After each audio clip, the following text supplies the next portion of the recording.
Gaming Manual. The artwork, imagery, the language, it was all so perfect. MK3 on the Sega Genesis hit me just the right way at just the right time. Mortal Kombat!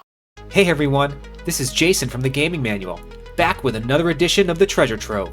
Today, we're taking a look at a game that's not only near and dear to my heart personally, but one that also represents a technical marvel due to the time period in which it was released.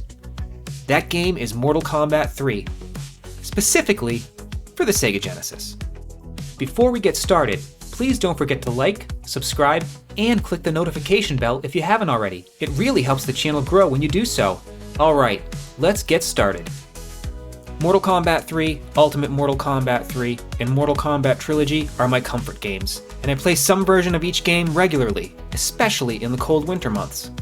There's nothing like getting a good set going and getting in the flow with combos and finishing moves. People love to bash some of the finishers and mechanics in this one, but I think they've stood the test of time and remain absolute classics to this day. Fatality. Now, you may be thinking to yourself, Jason, what the heck is wrong with you? Why are you not only choosing a 16-bit port of vanilla Mortal Kombat 3, but gushing over it as well? Why aren't you talking about the obviously more popular Mortal Kombat games for the Genesis, like the first one? The answer is twofold. The first and most obvious one is pure nostalgia. The graphics, sound, and animations were all sharper, crisper, and more realistic than ever before. This was the realest Mortal Kombat game, and it came with a dark, brooding, brutal atmosphere to boot. This made the game feel much more modern and up-to-date with the mid-90s, which, admittedly, ages this game in both good and bad ways. I personally got this game for Christmas '95, and I'll never ever forget it. The box art was brooding and dark. The back of the box was perfectly haunting, yet enticing. Get ready for the fight of your life, and plunge into the darkness. I'll never forget reading those words, and having my then second grade mind blown. This was the latest Mortal Kombat game, and it was right here on my Sega Genesis. For real, this game is all I played for the entirety of winter and spring of 1996. Before school, MK3. After school and before dinner and after homework, MK3. Having friends over? Guess what?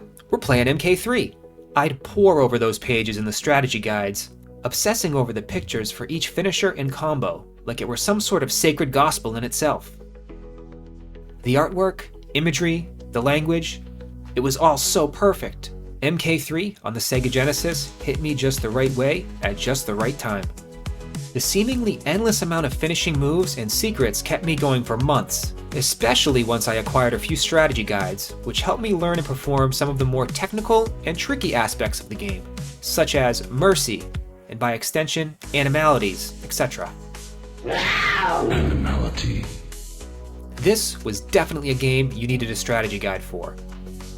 Combos and finishers were intimidating for an 8-year-old, but with enough practice and a few strategy guides to help me out, I soon got it and was absolutely hooked on MK3.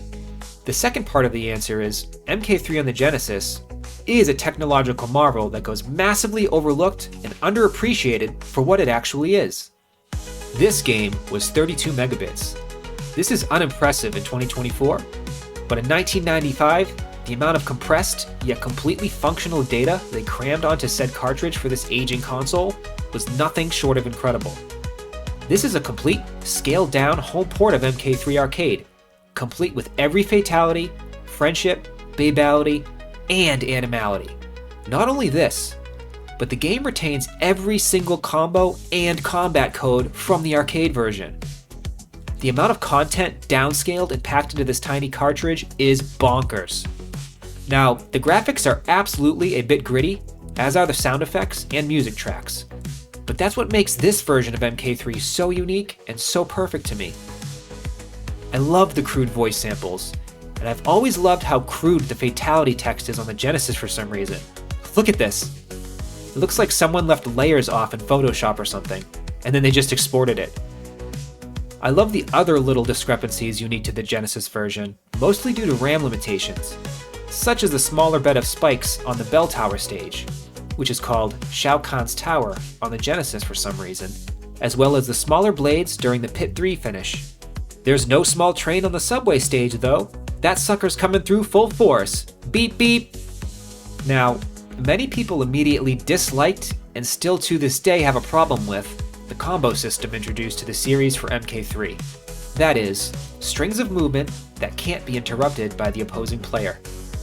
Most of these combos are intuitive, stringing simple high and low punch attacks, and even involve the use of the block button to finish the string. Jax and Liu Kang come to mind here.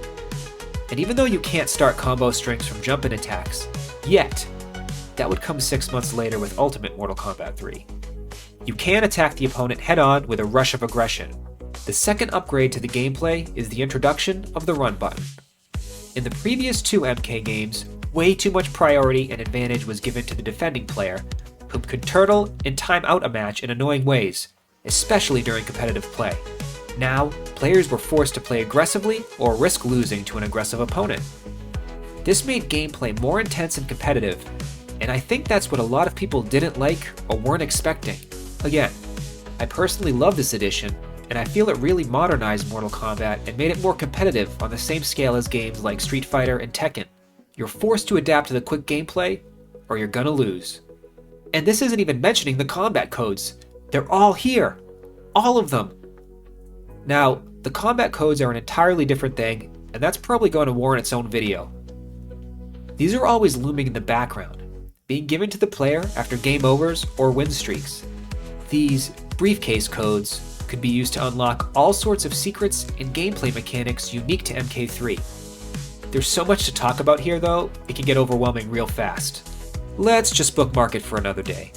As I've said above, I still play MK3 in its various incarnations to this day. There's just something about the Genesis port of vanilla MK3 that hits for me. It's so complete. I of course plan on doing a deep dive video going into the finer details of Mortal Kombat 3, and especially Ultimate Mortal Kombat 3 in general. So keep an eye out for that one down the line. We'll get to those combat codes too. This is Jason from the Gaming Manual. Thank you so much for your time, thank you for watching, and we'll see you in the next video. Gaming Manual.